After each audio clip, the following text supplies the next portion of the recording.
É sobre isso que a gente está falando aqui no Caleidoscópio de hoje. Só quero lembrar você de casa que a gente está sorteando aí para vocês meio metro de pizza da Bitela Pizza com refrigerante na sua casa. Você participar, é só ligar no 3209-0113, apertar aí a opção 2, que é o Balaio Cultural, você já está concorrendo. Ingresso também para a Viva Belo 2011. Só você ligar aí ou também pelo Twitter, você já pode participar e concorrer. Roque Júnior, a gente viu ali no VT, né, o famoso bonsai. Você até trouxe aí alguns aí pra gente ver, não é isso? Isso.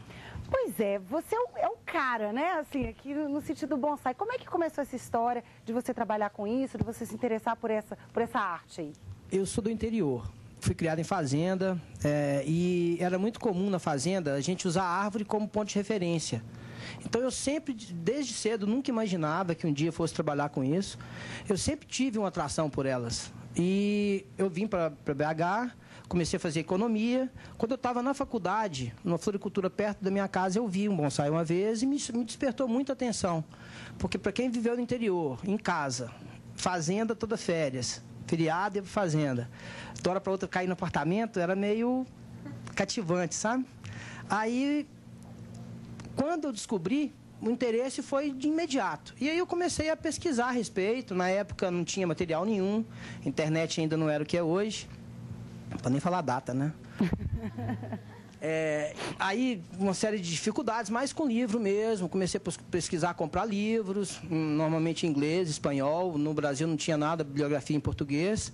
E que eu achava de floricultura, de planta nossa, ipê, pau-ferro, eu ia pegando e colocava no vasinho. Então, assim, e é uma árvore mesmo, né? Assim, não é... Não. É uma árvore normal, como outra qualquer. Mas como que ela fica desse tamanho, assim, pequenininha? Na realidade, o bonsai é uma arte de cultivar a árvore no vaso e dar forma a ela para que ela fique parecida com as árvores muito velhas da natureza. Não é qualquer árvore, é árvore de 1000 anos, de 2000 anos.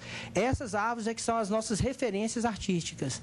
Então, na realidade, você escolhe, por exemplo, se eu vou pegar uma jabuticabeira para trabalhar, eu vou escolher uma jabuticabeira que tenha características, tronco grosso, ramificação que comece baixa, porque a proporção na arte do bonsai é importantíssima, em qualquer arte, né? Pintura, escultura. Imagina você fazer uma estátua de uma pessoa de 1 metro de altura com o pé com 50 centímetros. Fica desproporcional o pé em relação à altura da pessoa. A aparência é importante. É importantíssimo. Então, a mesma coisa, se eu pego uma jabuticabeira para trabalhar e a ramificação dela, eu vou fazer um hipotético, o bonsai com 80 centímetros de altura e ela começa a ramificar os galhos a 60 centímetros de altura, fica muito alto. Você não vê uma jabuticabeira na natureza desse jeito. Normalmente, a jabuticabeira ela ramifica baixo, né? Então, para o bonsai, vamos supor, de 80 centímetros de altura, o interessante é que ela ramifique com 20, 30 centímetros de altura. Para ficar bem parecida com aquela que está... Da natureza. A grandona e tal. Vocês aí do Padre Eustáquio, vocês chegaram a fazer um trabalho na escola, mesmo de plantar uma árvore, não é isso? Isso. Qual que é o seu nome? Bárbara. Vai lá, Bárbara. Mais nova, eu tive a oportunidade pelo colégio de plantar uma árvore até na Praça Raul Soares ali. Foi um projeto do colégio ligado a essa parte de natureza mesmo. E pela biologia, a gente teve a oportunidade de ver também essa parte da vida mesmo. A gente plantou milho e feijão ano passado para entender essa parte. Desde a parte da semente, do que a planta precisa, desde a parte da semente até a parte de crescer, de dar fruto, de tudo. Então, a gente teve essas duas oportunidades, pela biologia e pela prática, pela vida mesmo. E foi bacana, assim, você... Nossa, muito bacana. Eu, por exemplo, eu penso muito em fazer biologia, por causa disso também, por esse contato, esse maior contato que a biologia oferece, de entender mesmo essa relação, porque acho que nem nós, nem planta, nem animal, ninguém está sozinho. Todo mundo depende de todo mundo. Então, quando você entende mais, acho que você pode trabalhar de uma melhor maneira. Então, o colégio proporcionou isso muito bem. Então, você acha que as escolas aí que estão dando bobeira de não estimular esse lado, deviam se abrir, às vezes, para... Com certeza. E como profissional também, isso é cada vez mais exigido, né? Uma empresa, um trabalho que você for exercer, você tem que ter essa consciência ambiental para você conseguir trabalhar. Já é uma exigência já no mercado de trabalho. Em tudo quanto é profissão, né? Isso. Não é só quem quer especificamente a área biológicas claro. E tal. Uhum. Tá. Legal.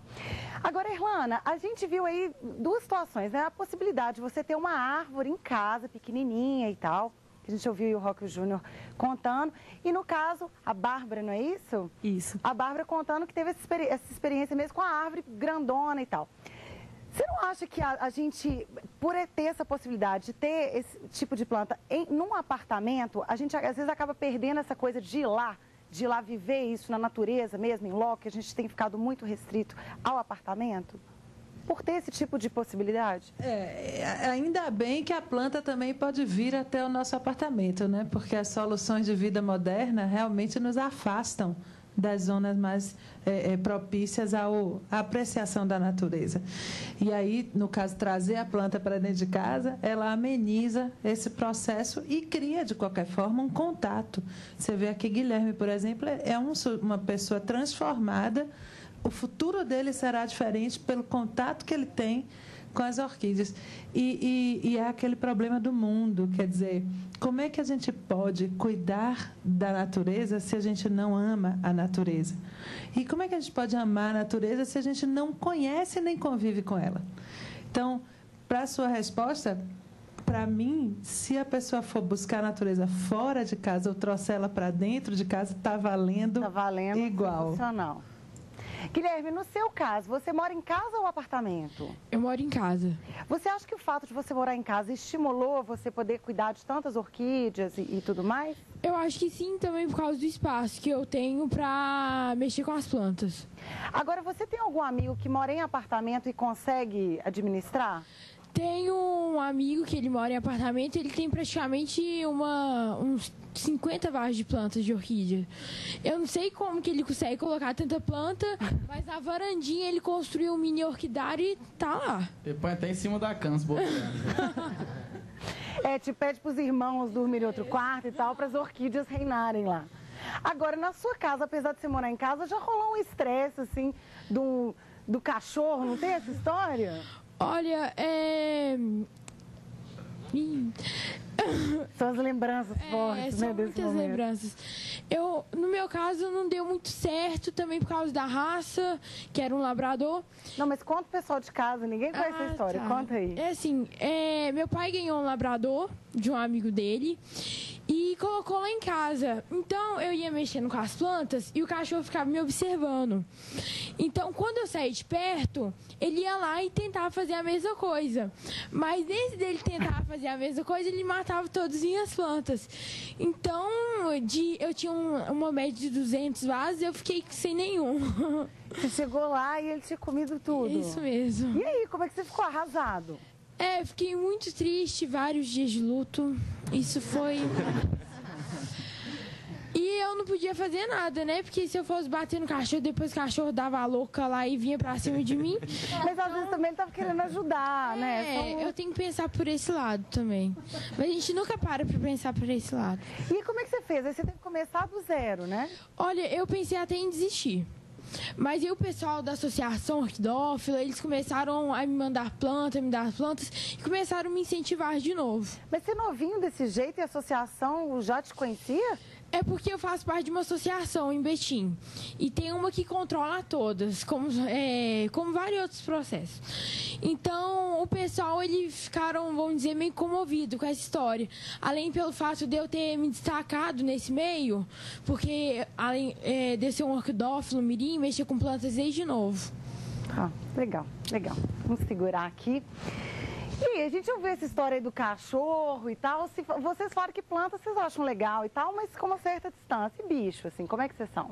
Lá em casa eu gosto de ir nos passarinhos, né? Eu gosto de passarinho. Tá. Então é a sua maneira, então, de entrar em contato com a natureza através... Que lá em casa todo mundo gosta, né? E os periquitinhos? Os periquitinhos lá, só que mesmo problema lá. Aí a gente foi viajar esquecendo dos periquitos, né?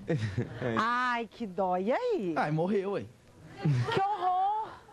Aí vocês aprenderam que não dá, que tem que lembrar. Não, depois que é uma vida. teve outros que cuidou bonitinho. Uma vez o pior dele é que ele achava que o periquito era igual ao papagaio, né? Você colocava ele lá de fora da gaiola, ele ficava lá. Um dia ele... Aí eu coloquei no meu dedo, ele voou. Sumiu. Nunca mais vi. Aí mais uma lição que você aprendeu. Mais uma. Eu até não tenho muita cancha pra mexer com isso não, viu, gente? Mas foi bom que você aprendeu. Não, aprendi. Agora tem que ter... Deixa pros outros cuidar. Atenção e tal. Eu não mexo com isso mais não. Agora, eu gosto de cachorro, mas não posso ter. Moro em apartamento, meu pai não gosta de cachorro lá, né? Na roça ele tem uns 20 lá, mas lá em casa não pode ter. Apartamento, mas... Ah, então fica limitado. Tem que sonhar com a casa ainda, né? Pra ter uma casa e ter um cachorro. Mas vai dar certo, vai dar certo. Se Deus quiser, um dia ainda. E agora, o que a gente vai ouvir? Então nós vamos fazer a música de Marcos Paulo e Gabriel e o Eduardo Costa, que quem não conhece o Eduardo Costa, né? Todo mundo conhece, né? Nós fizemos a composição com ele. Quando vi, já era tarde. O homem arrependeu e ficou assim, ó. Sei que eu pisei na bola, sei que eu fiz tudo errado. Num momento de fraqueza, eu cometi um pecado. Troquei um amor verdadeiro,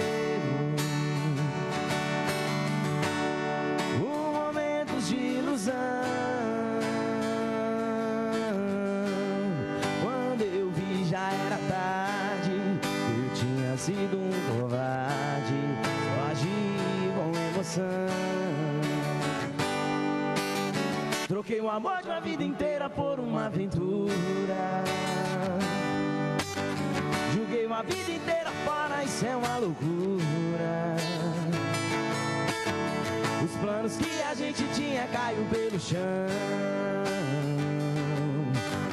Troquei um amor de uma vida inteira por uma ilusão. Eu sei que todo mundo erra e eu errei demais.